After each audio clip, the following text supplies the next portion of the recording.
Hello and welcome to another conversations on Awaz-e-Haqiqat, which stands for the voice of truth. I'm your host Chris Malika Bhadra, and depending on whichever part of the world you're listening to me from, today or tonight, I'm going to be talking about something that I really feel we don't talk about enough in the South Asian community or maybe globally as well. Intimacy, right? What are the different facades of intimacy? How do people in a relationship communicate with each other? Is consent important? How does consent play a role? There's so many factors that come to mind when we talk about intimacy. But again, intimacy is such a critical and pivotal topic that I think maybe we take it all for granted. So, to join me on this very, very important conversation, I have with me Meeta. Meeta is an intimacy and menopause coach and a sex educator as well. She guides women and couples to rekindle desire, to communicate openly, and to cultivate soulful intimacy through her transformational intimacy framework. Whether you're exploring your sensuality, or seeking deeper connection with your partner, or moving through menopause, Meeta is here to help you return to your radiant, embodied self. On that note, a very good evening, Meeta. How are you doing? Hey, thank you first of all for inviting me, and I'm doing really well. Thank you for So, having me. Thank you for being here and thank you for saying yes to me. So, because this is such a delicate issue, but such a yes. needed topic to be having a conversation about. So, big thanks to you and kudos for what you're doing.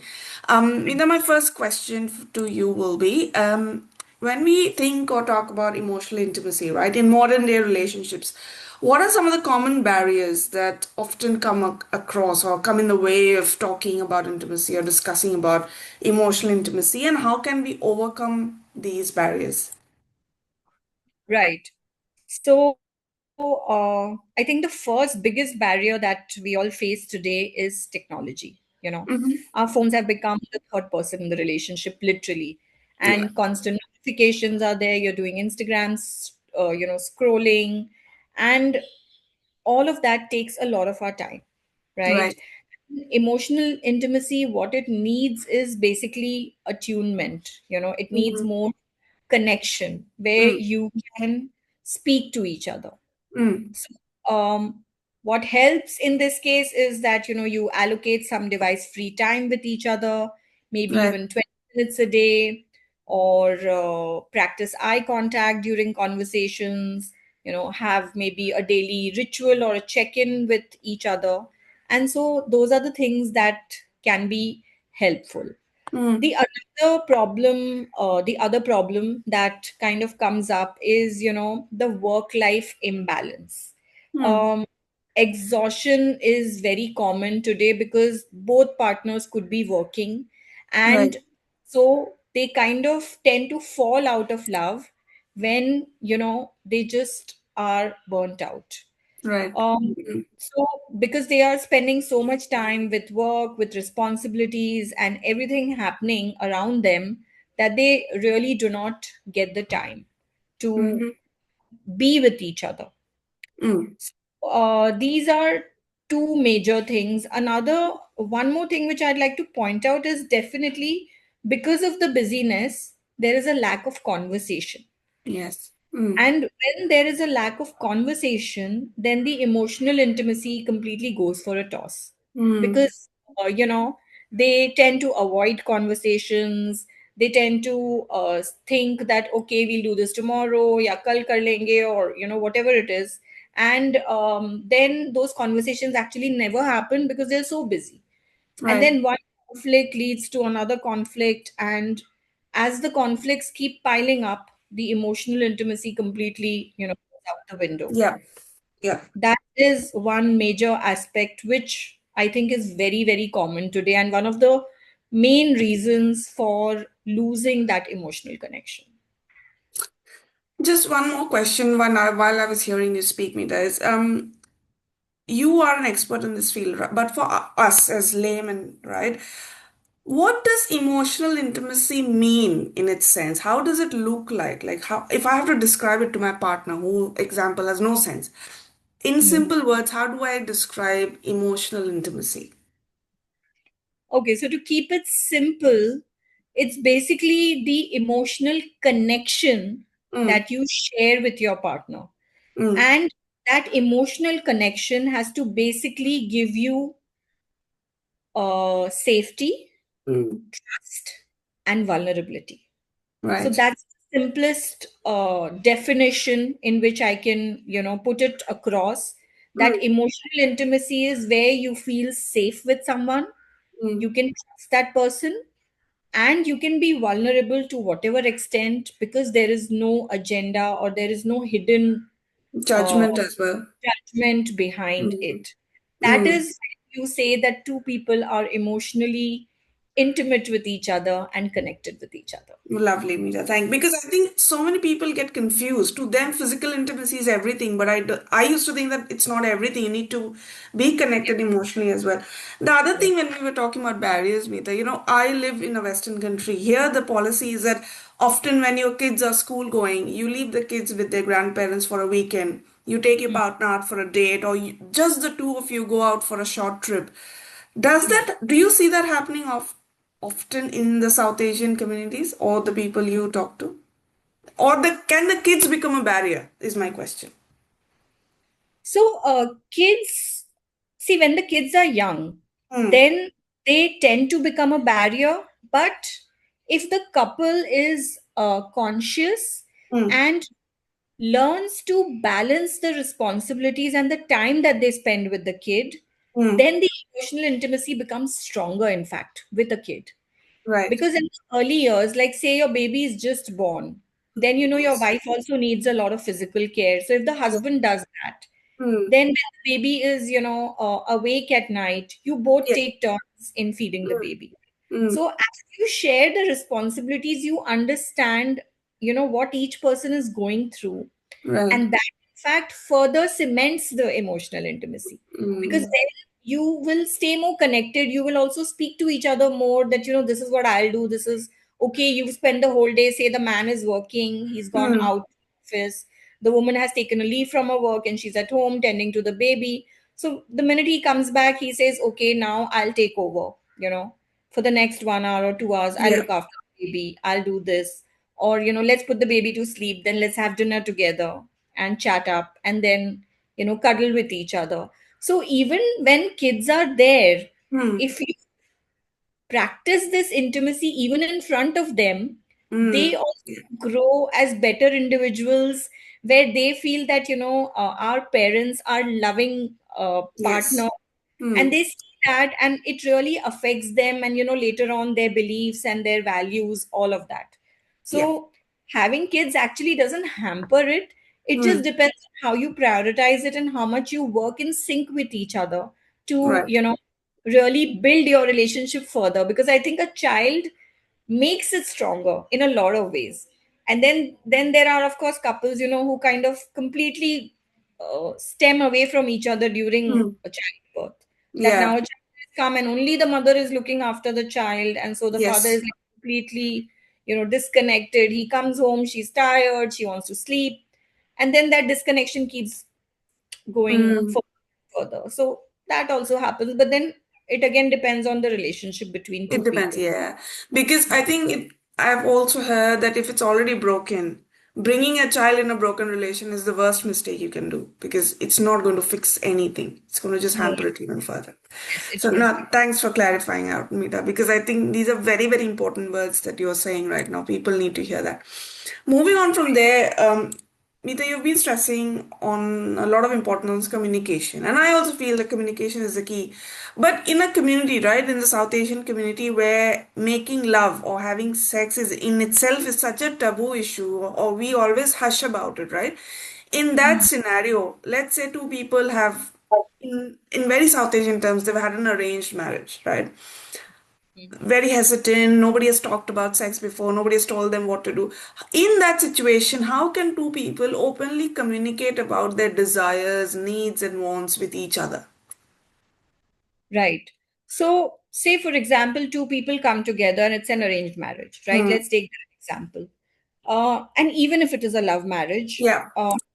in today's world, maybe people who are getting married because they are in love, they might explore intimacy to a certain extent even before marriage. Yeah. But if it is an arranged marriage where you haven't explored it at all, the process is still the same, Hmm.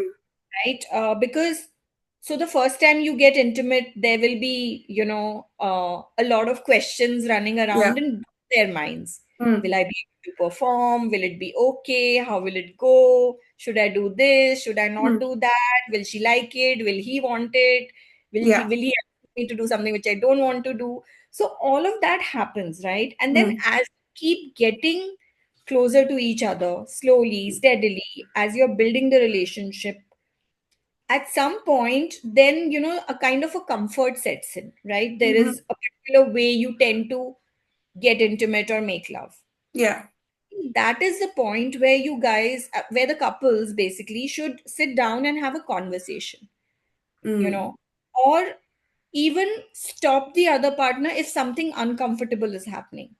If Mm. they feel that a boundary is being crossed, or there's something that a man or a woman doesn't want to do, Yeah. then maybe they might not bring it in the moment, but the minute you are done with it, and maybe on another day when you're in a neutral sitting, Mm. you can have that conversation without being confrontational with each other, without the blame game.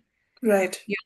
So again, conversations become important if there is no blame game happening.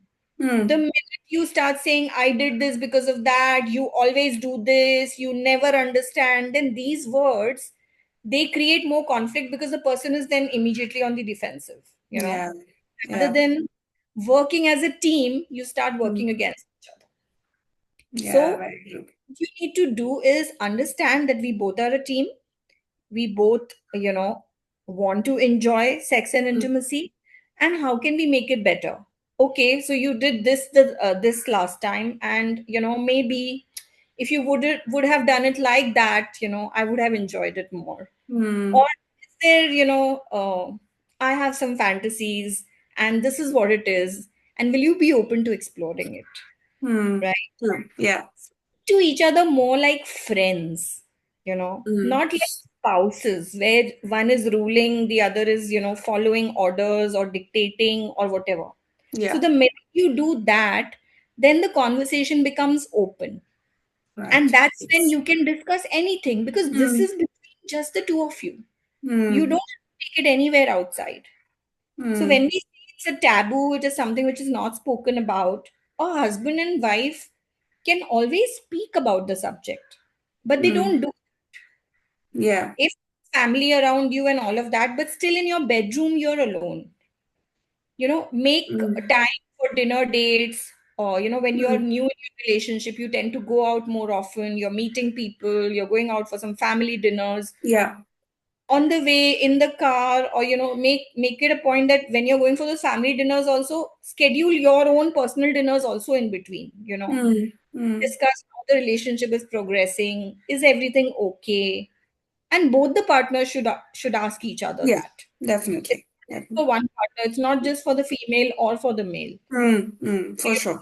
Yeah. Lesbian context or in a whatever context, Mm. both, they are two people who are in a relationship. Mm. Both Mm. the partners can ask each other these questions where they both understand how they are feeling. If there is something which the other person did not like, Mm.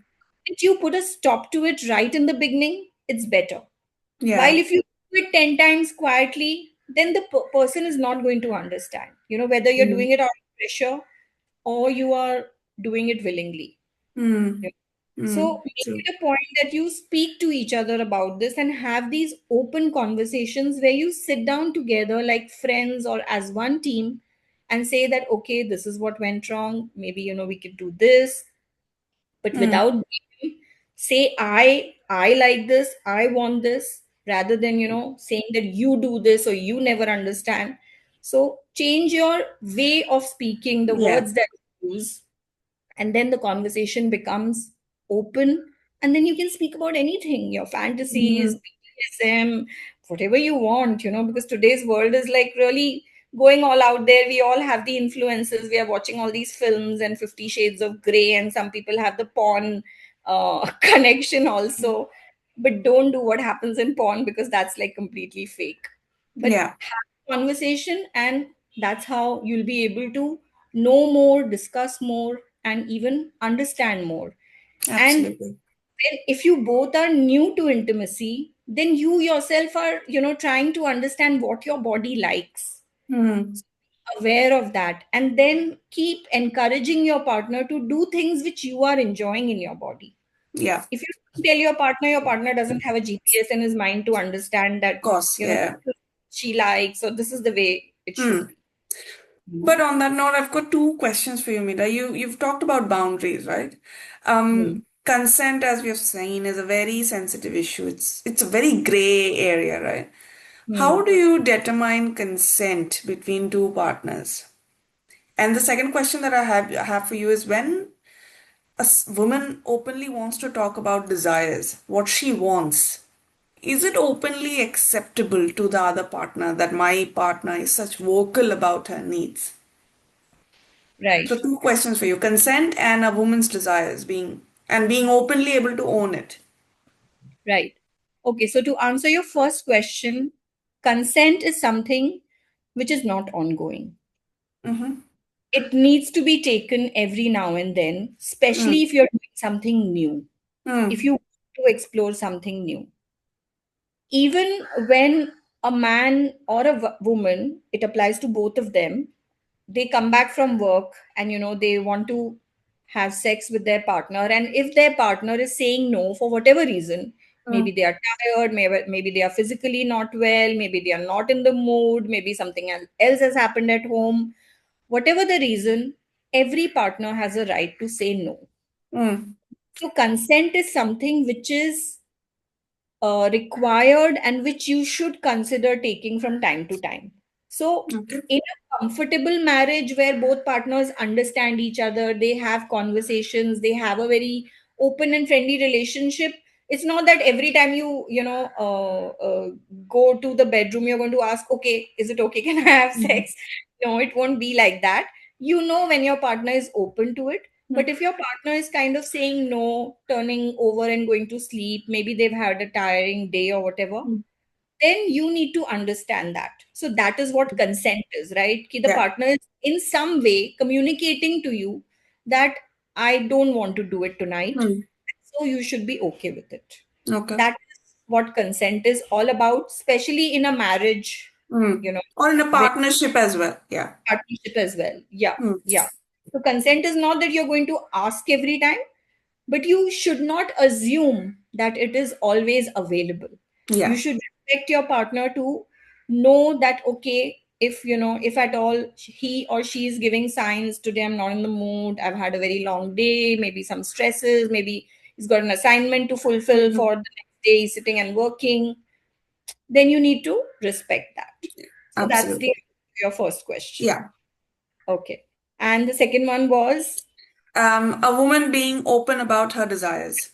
okay, right. So again, a woman being open about her desires is Mm. something that will only come up when she has explored her body enough. Yeah. Okay? Mm. Unless she explores her body enough, either via individual, ways, which Mm. means when you are Could be by single, any way. Yeah. could Yeah. be any, like maybe, you masturbate, you Mm. use sex toys or whatever, and with a partner it tends to be different, you know so when in both ways, if you have gone through it and you've explored it and then you know what you enjoy, only then firstly that conversation is going to happen, Okay. Mm. which it's very sad that most women do not know. So Mm. for a lot of women, especially in the South Asian communities, what happens is the husband is driving the things which happen in the bedroom. Mm. And so the wife takes it, and whatever is happening becomes the norm. Yeah. Okay. In today's generation, the youth is definitely, being more aware. They have Yeah. access to information. So they are trying a lot of new things, but Mm. they are also not completely informed because Mm. they haven't studied about it. Parents don't speak about it. Mentors, teachers don't speak about it. You get wrong information from your friends or, whoever you're asking around. So, and Google will give you only half baked information. Yeah. So, Googling is what everyone does and thinks, ki, "Ha, I have the answer to everything." Mm. But it Mm. doesn't work like that, right? Yeah. So, they need to understand, firstly, ki where they are coming from, what they like, dislike. Mm, Then, if they want to have the conversation, then they know the best how their partner is. What kind of a partner is he? Is he mm, someone who with whom she can sit down and have that conversation? Or is he someone that needs to be conveyed that through some other ways? A woman has seduction that she can use. A woman has many tools at her access, but she tends to not use them because no one tells us or educates us about yeah, this. yeah. And remember that it is a conversation between you two partners only. Mm, You like, what you don't like, where you want to, okay, I desire this more, I would love it if you would go down on me. mm, Those are things you have to tell your partner. yeah. You and have this conversation outside the bedroom. Do it in a neutral context. Do it sometime when you guys are having dinner outside, gone for a walk. Have these conversations then. Right. And then what comes out of that conversation, okay, when a wife says that, okay, I like this and will you do this for me? I want to explore it, or, you know, and then if the husband is okay, then go ahead and try it. Mm, mm, Conversations can always happen. Even a true. wife has a right to her desires, but Mm, is she going to be vocal enough or not? She doesn't have to go be vocal out of her home or say this to anyone else. mm, She can always say it to her partner.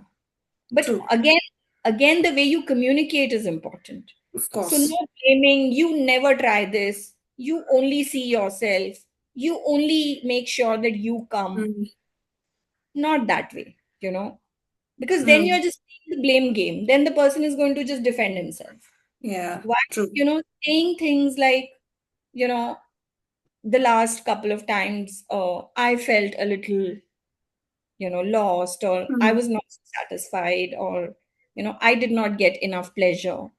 Do you mind, doing more of this? Or so those right. are the ways you speak to each other, Yeah. right? Because Yeah. the minute you start insulting each other, then the conversation goes somewhere else, Mm, you true. know?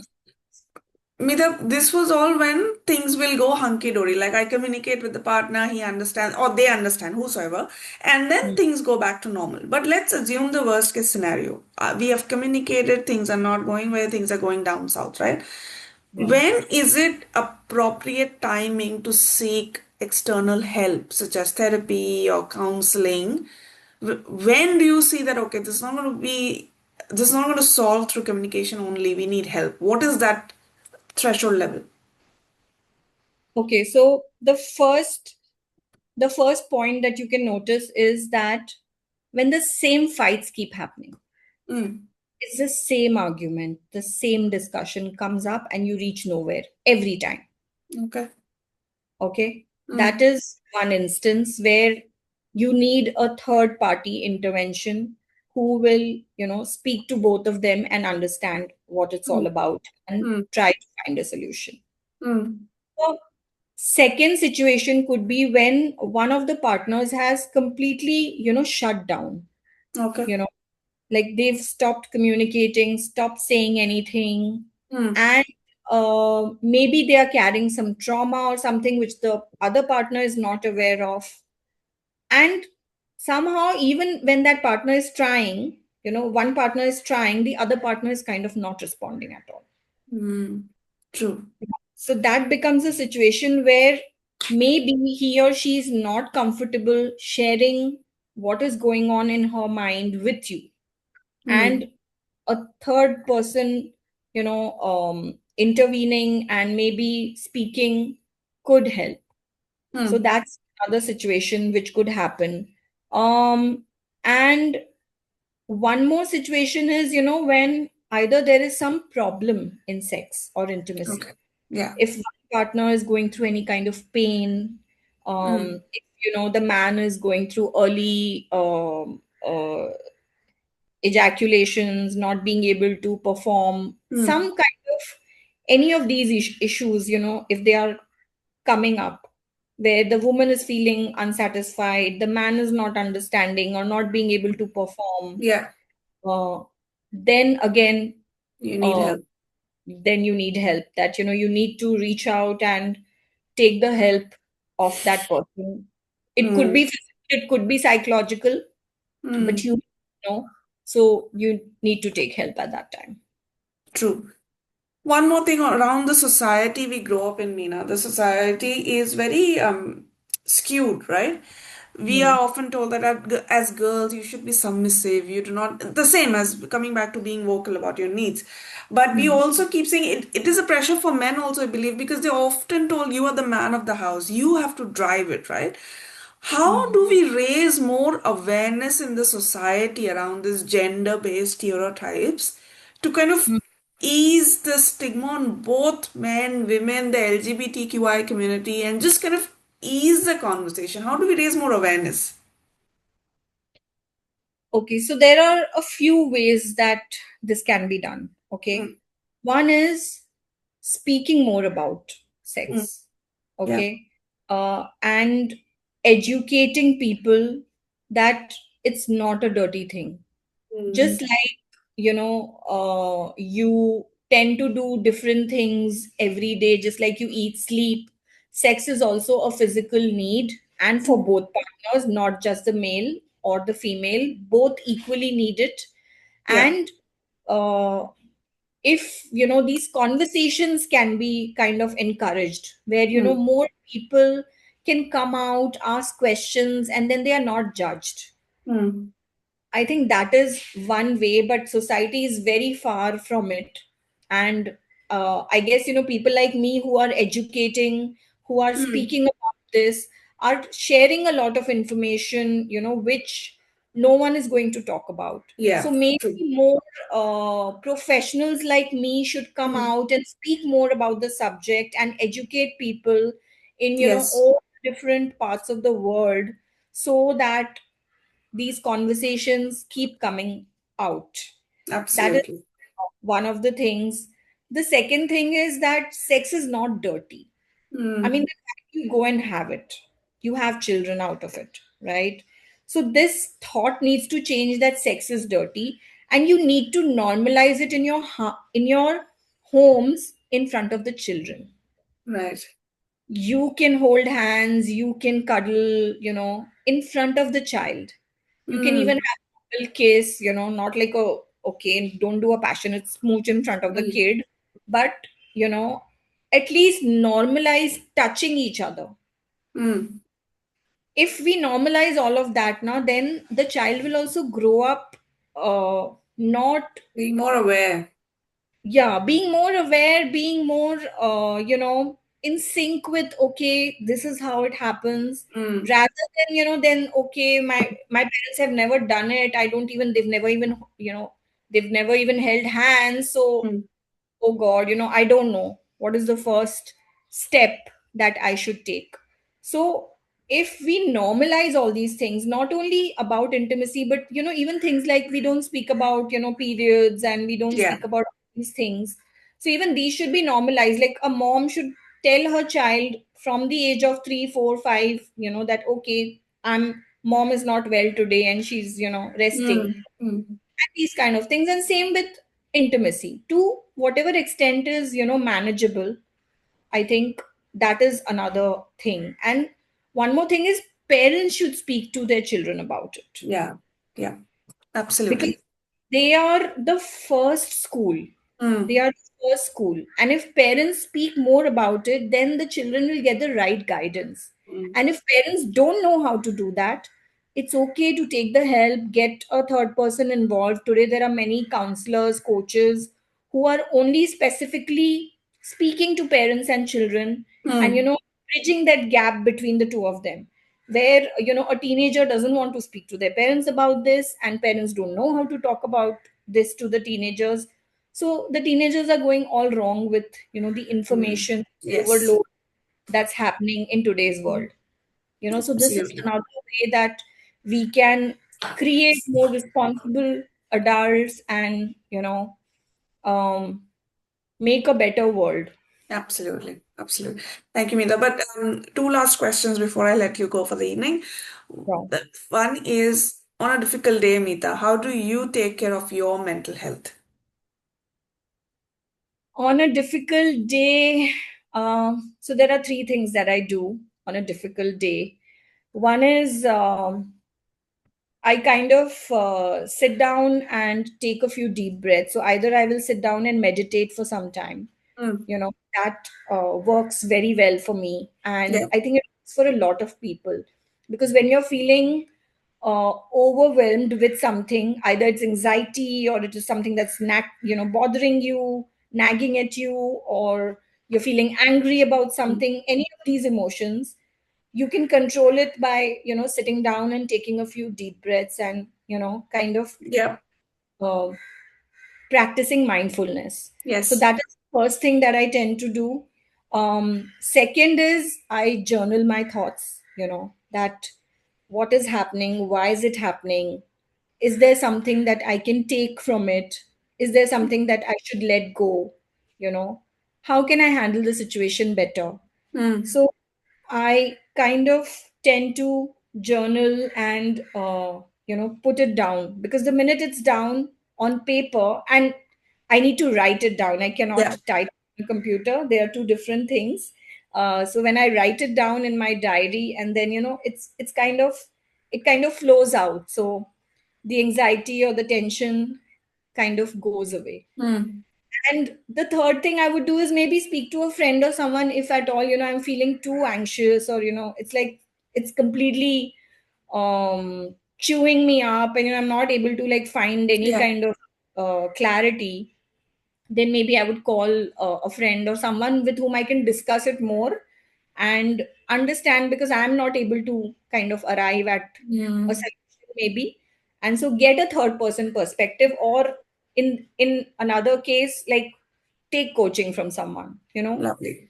I Mm. would go and take coaching. Me being a coach also, I would speak to another coach and say that, hey, listen, I want to do a session today because I want clarity on this. Lovely. Lovely. It's so important to seek help when you need it because we Absolutely. stigmatize help, but we need it. I think all of us do in this date and Does. time. And the Absolutely. last question, Meeta, is what would be your message to our listeners? My message to the listeners will be that don't give up on relationships. Um, Work on your intimacy. Intimacy is just like a plant in your house. You have to water it every day, little by little. Mm. एक साथ, in one go, if you just put one whole bucket of water, it's going to die. So Mm. you need to nurture it slowly, step by step, little by little, Yeah. and only then it's going to grow. Mm. And it is a very important aspect of your life. And sexual energy is something that you guys should protect. So please understand that men or women both have a lot of sexual energy. And when you don't channelize that sexual energy in the right way, or if you keep changing partners, Yeah. you are kind of also absorbing the other person's energies, and you never know what trauma or pain or thing that they might be carrying, which will sit within you. Mm. So it's a very universal thing, but sex is a beautiful thing to experience. If you work on it, it gets better and better with time. And stick to one partner is what I would advise. A lot of people might think against it or call me old fashioned, but it is not about being old fashioned. It is actually about your energy and where you're giving it. Of course, people get married, they take a divorce, and then they might find someone else. Yeah, that's okay. I'm not saying that, okay, stick to one person all your life, but don't keep jumping from one person to the other, because that way your sexual energy is getting misused, and you are kind of spending it very freely with Mm. maybe someone who doesn't deserve it. And it is Yes. a very important point which I've even written a blog on this, and people can go and read it, that your sexual energy is something which actually shapes you up into the kind of person you become Mm. as you go on with your life. And if Yeah. you are someone who has a happy relationship, a happy marriage, then that's how your life will progress. And if you're someone who just is every time breaking up with someone and all of that, then that's how your life will also progress, with a lot of tumbles and ups and downs in your life and all of that. So my message is that work on your intimacy. It's a very, very crucial part, not only of your physical health, but also of your mental health. Mm. Because when you are not physically happy, it also affects your Yeah, mental health. yeah. And that is when you start getting a lot of these things like anxiety, depression, and all of loneliness. All of that happens when you're not happy in a relationship. Mm. And intimacy can really solve more than 50-60% of your problems, as long as, of course, you need to have a good partner, understanding. Yeah, yeah, very important. Yeah. And like I said, consent, Mm. that respect for each other, and lots of conversations. Please don't Absolutely. stop talking to each other. This is like my honest request, because that is something which lots of couples tend to do. It's So the key. talk. I think honest communication is the key. Yeah. Yeah, it's the key. Um, Talk. if anyone wants to find you on social media, Meeta, where can we find you? So I'm on all the platforms. I'm on LinkedIn. I'm on Instagram. I have a channel on YouTube. I'm on Spotify. There's a podcast, and so I'm practically on every platform. I will share the link. So if anyone wants to connect with me, they can do that. I also have a website. Yeah. So I'll everything is put the there. website under the in the description of the Yes. conversation. But thank you. It was lovely speaking to you. Meeta. It was very eye-opening because there were a few issues that I was also not very sure of. But Okay. as you mentioned, it's good to have these conversations not once off, but on a regular basis because Sure. now the time when we need to be aware and we need to make the next generation aware as well. Thank you so much, Meeta, for speaking to me. And for our listeners, yes, for our listeners, if you've heard this, if you've heard the conversation on the podcast for the first time, I really do hope that you got a lot to take away from Meeta's words, Meeta's golden words of expertise about intimacy, communication, consent, safe relationships, healthy relationships. If you've heard the podcast for a while, please let me know your thoughts, feedback, or any critique that you might have. You can write to me at awaz-e-haqiqat@gmail.com, or you can also find me on Facebook, Instagram, and YouTube as well. Anything is good feedback for me. And yeah, Meeta, thank you for joining me, and I hope we can take many more of such conversations in the future. Thank you. For sure.